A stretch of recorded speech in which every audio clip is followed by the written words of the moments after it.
Oi, oi, guys. It's Monday. And the weather is absolutely gorgeous. The temperatures have come down. We had that storm pass through, and it pulled. Whenever a storm starts rolling over us and then heads off, it'll pull the. You might not even be able to hear me, but it'll pull the moisture because the wind is blowing like crazy right now. But it pulls the moisture with it, so we haven't got so much humidity. And the cooler air's coming as well, and it's bloody lovely out here. So I thought I'm going to go out for a walk, and I had this thing rolling around in my mind, and it came up while I was listening to my daughter and my wife talking, and joined in here and there. But then I said I'm shooting out for a walk, but it kind of spurted this on. My mind started thinking, and then Dan came to mind in the group as well, with one that he put up of how do you juggle so many hats, or when you have these decisions even to make, and you're not sure what choices to make, and then which would influence the decision making in a direction, because there may be like a class coming up that you want to do, and there's a work situation that you want to do, or someone's offering you something, or when you've got all these different things that come in together, the first thing you've got to start doing is work with the overwhelm, right? Because your mind's going to go into overwhelm, guys. It's going to start thinking of each individual thing, and it's going to be just one big freaking cluster. And what the mind's going to keep on trying to do is go to each one, trying to sort each one out, each situation out. It's going to start bringing in a whole bunch of negatives, and before you know it, your negatives are turning into a fake reality, and then you're living a fake reality which brings on those emotions, and there is absolutely there's no reality there for it. But anyway, when you get into those situations where you're like, getting into that overwhelm position, you don't know what to do, you don't know what to choose, don't know which decisions. The first thing is start writing everything down. Start getting it all written down, because once you get it written down and you can see it, it starts helping out with that overwhelm. All the while it's up here and it's just scrambling around in your head, you're going to be in overwhelm. So get yourself some paper, start writing it down. And then once you've got those things written down, anchor yourself with something, right? So it's like I said to my daughter earlier, she was trying to make these decisions, and I said, right, let's figure out which is the most important. Where's the priority? And she made mention of something, and I said, all right, you take that, and now you work everything around that. Times, things you want to do, those things that, are time sensitive probably come first, and then just start figuring it out around it, because now you have an anchor. You've got something that you can anchor choices and decisions around. If you haven't, if you got all scrambled up in your head and everything's just rolling around, you're trying to make many different decisions and choices for many different things, which can lead to many different outcomes.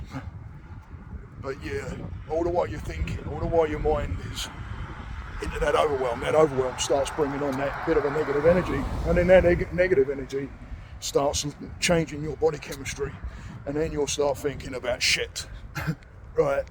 And you'll talk yourself out of things, decisions that you really want to do, and places you really want to go, and things you want to take on, and you'll start talking yourself out of it, because the fear becomes so strong because of the overwhelm and everything that you've pinned on it. So get it written down, and then anchor yourself to something that you really want to do. Maybe you've got a whole bunch of hobbies that you like, right? And there's no reason why you can't do them all. You just got to balance. But which one would you like to grab hold of first, right? When I set all my podcasts and equipment up, by the way, go and check it out, and go and subscribe, please, if you will. And I'd really like to get those numbers up, and you can really help me out. More numbers I get, and the more subscribers and everything I get, it gets out to more people, and more people get to see these things and get help. I'm having comments from strangers too, guys, where they'll be like, thanks for that.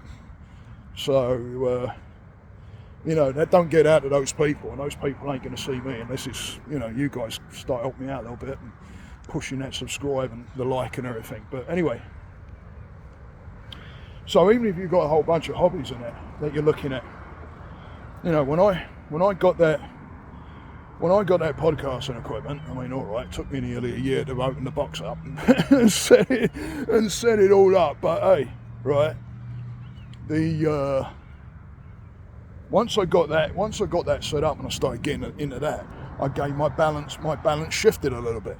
So I started concentrating on the podcasting a little more.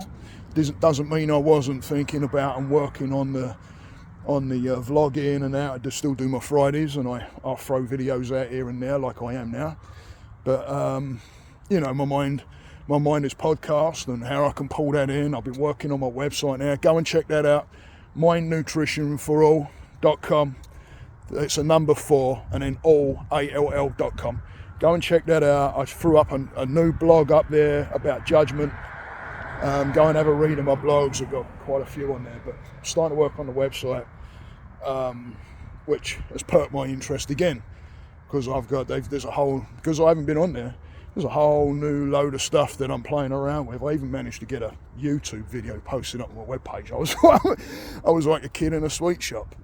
I'll tell you what, talk about happy when I get these accomplishments that, hey, some people would do that blindfolded. Me, when I do it, it literally is like winning a prize. So, but you just shift your balance around, guys, right? Some things become a little bit more of a priority. And if those things become a little bit more priority, you balance. But when you've got to make those really, even with those kind of tough decisions and choices, if there's overwhelm going on, there's a whole load of stuff that's gonna, that can interfere with it, or what you believe is going to interfere with it can turn out to be a blessing in disguise sometimes, right? Sometimes when we got some of that overwhelm and then all of a sudden there's a cancellation, we may not like that cancellation too much, because it might mean, I don't know, a loss of earning a little bit, or not getting to see a friend or something like that. I don't know. And it's not that we ever want to not see anybody or anything like that, but when you're in that overwhelm and then all of a sudden you may get someone drop off, there's a reason for that, right?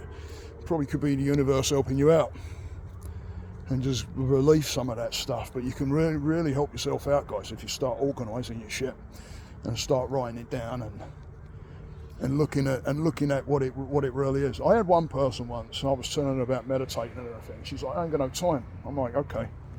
And I'd hear this, quite often. So this one day I said, right, go and grab a pad and a pen.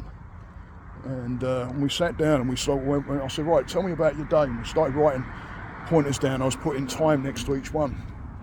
And we was going over, In the end, when we got to the end of it, I said, you've got about 4 hours left. What are you doing with that? She didn't even realise, right? Because the overwhelm don't tell you that. The overwhelm is going to tell you, shit, I ain't got no time. Yeah, you got time. You just, make the time. If your whole day is all booked up and you're busy as heck, if you're stressing out and you're constantly in a state of stress over that, being busy, right? Where you've got so much on board and you're busy, and you can't, you're not functioning on a freaking different level as far as looking after yourself, then there's something not right. The balance ain't right. So then you've got to start, it's about balancing, right?